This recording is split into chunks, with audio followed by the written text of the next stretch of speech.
Dia ahoana? Eto indray tsika mianakavy aloha. Ka la princesse manodina etsy ambony, elahy eto ambany ity matory ity. Tsy pingapingapina seza ndray koa reto fa ny tiako apetraka eto amin'ny sary zao ny tarehandry zany apetraka ary amin'ny lohan'ny ramose dia minono ny ataon'ny ramose eto. Iny tanana mihetsiketsika le ataoko iny zao elahy dia mikasikasika ilay nono madama eo aloha eo. Dia indry zany mamoaka sy mampiditra mivoaka miditra makany aloha makany aoriana ohatr'izay dia elahy milelaka avy eto ambany. Mahazo aina tsara elahy amin'izay. Mba ampidinina aty ambany koa ny tanana jerevinareo zao ny tanako midina. Izany hoe manafosafo ilay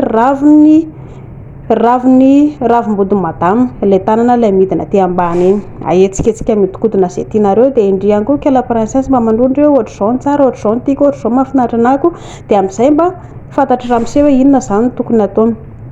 Mandritra izay indry dia mba eo ampivo ilay feo tsaratsara mahafinaritra hoe mankafy satria indry le ankafy eto amin'ity resaka ity fa tsy hoe ramose akory na zay na zany ara mahafinaritra lehilahy ihany koa mahita le mankafy dia ataoko mba tsara le feo ny tanana ilay io ataoko le miakatra midina io foana hoe somary ampakarina ahotina ampakarina tsy moramora izay tanana tiany elahy atao. Eto indray moa rehefa kamo elahy zany kitikitika dia mba mijanona kely aloha dia apetraka aty ambony kely makany ohatran'ilay manao lasesty ireny ny tanany elahy, izany hoe tsy mijanona ela be any ambony any akory elahy fa mba hajanonjanona kely aty ambony dia verina mihodina indray mikitika amin'ny vatana rehetrarehetra izay mahafinaritra madama eto amin'ny ravim-body, ny valahana, ny eto amin'ny fe ary eto amin'ny tapiny kitso somary kitikitihana kely ihany koa ilay izy.